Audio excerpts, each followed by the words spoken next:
Mission Impossible 7 Dead Reckoning. I've accepted the mission to review it. Let's do this. We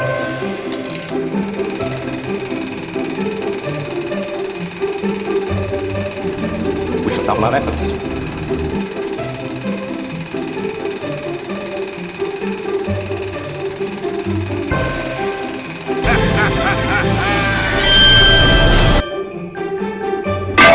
So the film is once again directed by Christopher McQuarrie, a very capable director, back for his third in a row Mission Impossible film. It's quite a complex script which sees us going to a big action adventure all across the world, which you would expect nothing less of.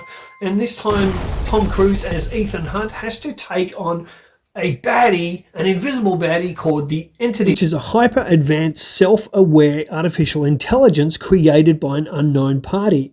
In an early scene in the film, members of a secret intelligence group known only as the Community, including CIA director and former IMF chief Eugene Kittredge, who's back from the original Mission Impossible, brief Delninger, the head of national security, on the Entity.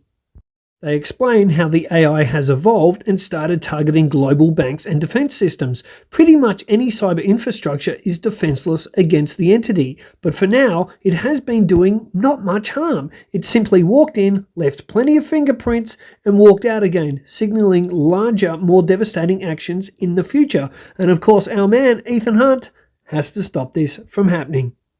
And the hype for this film was insane, and a lot of reviewers so far have said how fantastic it is and incredible.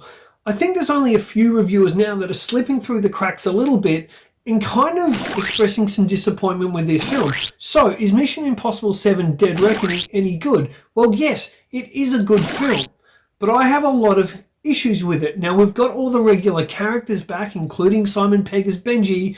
We've got Ving Rhames as Luther, of course Tom Cruise as Ethan Hunt, we've got Rebecca Ferguson, she's back as Ilsa, and we've got newcomer Hayley Atwell, who plays Grace. But straight off the bat, what I want to talk about here, guys, is there's a lot of hype about Hayley Atwell as Grace. Now, she is good, and she's fine, but for me, I don't think she's the standout. For me, the standout of this film as far as a newcomer is Pom Klementieff, French actress, and she is fantastic. Now, I will be honest and say this is from a Jeremy Jans review that he did of Mission Impossible, where he pointed out that her character, Paris, is more fitting and like a character out of maybe a John Wick film. And for me, I think Jeremy nailed it on that one. And when I was watching the film, something didn't sit right with me about her character within the film, even though I loved her and she's a standout, but it didn't sit right for me in the way of like, she feels a little bit out of place here, but in a great way. The standout of this film is not Hayley Atwell as Grace, even though she's fantastic, but for me, it's Pom Klementieff. Every scene she's in, she steals. And she's not the now stereotypical woke, strong, independent woman female that can beat up any man. But she is capable, she is very physical, but she also has her limitations. And we see that when she has a very brutal, fantastic choreographed fight with Ethan Hunt, and it's in a very tight little section of wall. Also in this section of film, when they're in Venice, Italy, it is fantastic, and props has to go to the cinematographer who's done fantastic lighting here, and of course it's fixed up in post-production with the coloration, but the design of the camera work in conjunction obviously with Christopher McQuarrie is really beautiful. And I believe that they've used drones on this, drone cameras, and it has come out incredible. But the lighting and the way this mist, now I'm assuming some of the mist was done live action, maybe it's been propped up a bit in post-production, but the mist, the look, the feel of this action scene is incredible. So for me, Pom Klementieff really steals the film. Now, I'm not going to explain some spoilers right now. I'm going to talk about her character later on. Hayley Atwell as Grace, she's good, but for me, she looks a little bit too much like Rebecca Ferguson's character, Ilsa. There's a little bit sameness there, even though she is fantastic and she's very comical and she is fun and she's more lively than the character of Ilsa, or what Ilsa has become now, I still feel that Pom Klementieff as Paris is the actress that steals this film. Though Tom Cruise, of course, gives his all, and he is fantastic. Now, let's get to the big thing. We all go to see the Mission Impossible films, or we watch them at home because we love action, and we want to see Tom Cruise, the crazy bastard in the best way possible that he is, do insane stunts that are just out of this world. Are there incredible stunts in this film? Is there incredible action in this film? Yes, but I have to disagree with a lot of film reviewers out there, and I'm sorry to do this, but talk about how this film is action from go to woe right through the film. Well, it's really not, because it's very exposition heavy, and there's a lot of exposition dumping from the characters, and I think a lot of that, really, probably 15 minutes at least of the film just explaining exposition, could have been left out, because audiences today aren't dumb. And I don't think that the AI, the artificial intelligence of the entity, really needs to be set up as much as they did.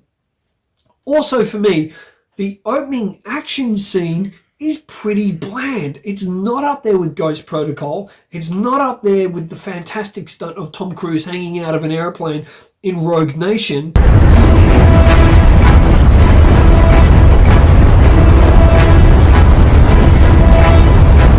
And even though I wasn't a huge fan of the opening of Mission Impossible Fallout, it was great in suspense but not much on action, I still think that this opening is pretty bland even compared to all those. We see Ethan Hunt out in a desert with incredible sandstorms, and there's shooting and guns, etc. And then you see him in the scene with the community in Kitteridge, and there's a little bit of low-key action there. But there's nothing really major in terms of action until you almost get halfway through the film when we're in Italy and there's a huge car chase. I believe it's in Rome. And you see this car chase, but even with the car chase that features the cool little yellow car, for most part, we've seen it all before in other Mission Impossible films, and we've seen it done better, in my view. So I don't think the action until the third part of the film really takes off. Now, once we're on the Orient Express, the action is incredible. There's a little bit more mix of CGI in this film, especially involving the train stuff once the train crashes, and that is fair enough. You expect that. But let's talk about the big old action stunt elephant in the room. It was so overhyped about Tom Cruise and pushing that he's doing the world's most dangerous stunt ever. Well, I disagree. I don't think the motorbike stunt is the most dangerous stunt ever put to film. I would give that to 1974's The Man with the Golden Gun, with the famous barrel roll with the car where it goes across a bridge doing 360 degrees. I still think that's probably the most dangerous stunt ever put to film. And I think even The Spy Who Loved Me in 1977, with stuntman Rick Sylvester going off the cliff with the parachute, the Union Jack parachute.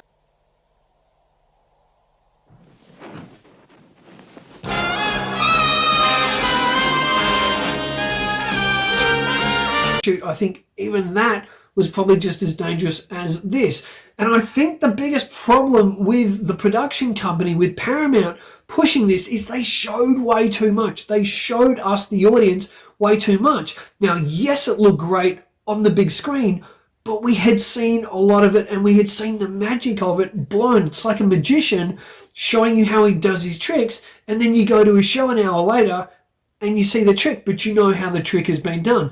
And that's how I felt with the bike stunt. Even though it is visually spectacular, we had seen so much of it. I think they should have kept that really private as much as possible, or shown a bit of build up to it, but not basically shown all the eggs in the basket, so to speak. Now, the makers of one of the Uncharted games, I believe it's Among Thieves, the second one, has come out and said, oh, Mission Impossible, they've stolen, the train scene, that's from the beginning of our video game, etc. Well, yes, it's clearly pinched from there, but Uncharted video games would not exist if it wasn't for the James Bond films, the Indiana Jones films, which they ripped off anyway. So I think, they should take it as flattery that Christopher McQuarrie and Tom Cruise want to use that in their film. And They did it incredible. That is my favourite part of the film. My favourite part of the film is easily the third act, involving from the bike stunt and also the train scene. It is really phenomenal. Now, the villain in the film, other than the entity, which is a MacGuffin and we don't see and we don't know a lot about, the real villain is Gabriel, played by S.A. Morales. Now, again, some reviewers have been a little bit harsh on him, thinking he's not great.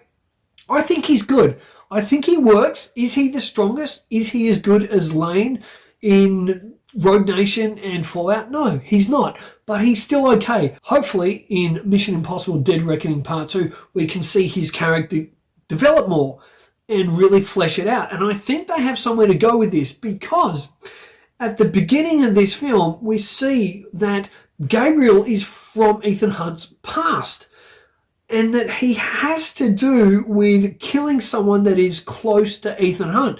And that's kind of never, it's picked up a little bit in the middle section of the film, but very quickly. It's never fleshed out. So I'm assuming that that is really going to be fleshed out in part 2, and I hope it is. Now, guys, what about the regulars? For me, I don't know what's happened here, maybe within the screenplay. I don't know if it's his personal life, but for me, Simon Pegg as Benji was off. The script isn't as funny. I think it's probably one of the least funny out of the last 4 Mission Impossible films. And I think since Simon Pegg has come into the franchise as Benji, I think this is both his worst performance and also the worst kind of script for him. It doesn't let him shine, because Simon Pegg has fantastic comedic elements. Now, on the other hand, Ving Rhames as Luther, he's fantastic because he's the emotional linchpin. He's the guy, like the big papa bear that we all love and we all feel comfortable with, and he settles the crew down. And the dialogue is perfect for Ving Rhames, for his Luther character. It's fantastic. It's good. But Simon Pegg, not so much. Tom Cruise as Ethan Hunt, he's fine, he's good. I don't think it's his best performance, but as far as the guy is now 61, so when they filmed this, I think he was around 59, 58, 59. Roger Moore was 57 in A View to a Kill, his last James Bond film, in 1985. Tom Cruise would have been about, 59 when this filming, so 2 years older than Roger Moore. And it is incredible to see what this man does at his age. And does he give everything? Yes, he does. He gives everything. And that's why we as film fans need to support this film. Even now, if you haven't seen the film at the cinema, please go and see it at the cinema and support it. Does it mean I love it? No. Now, coming up soon, I'm going to do a complete Mission Impossible film ranking all the 7 Mission Impossible films so far, so keep an eye out for that. But to close out on this, guys, it is a good film, but I believe the plot is a little convoluted, probably too much exposition for what we get to see of the entity. And I think, especially during COVID and all the lockdowns, that they could have had time to tighten this script up. It definitely needed to be tightened up. I'm sure they could have done that during the lockdowns. But is it a good film? Yes, it is. Guys, I'm giving Mission Impossible a champagne spritzer. It's a good film. It's not quite top shelf. It's not quite great. And it's not quite a masterpiece. But for me, it's good. So it gets a champagne spritzer. Leave a comment. I'd love to know what you guys think. Make sure you drop a like and leave a comment. I'd love to know what you thought of Mission Impossible Dead Reckoning. Did it live up to your expectations? Do you agree with my review? Do you disagree with my review? What are your expectations like? And also, guys, make sure you tap that notification bell so you get notifications of the latest uploads. Until next time, bottoms up.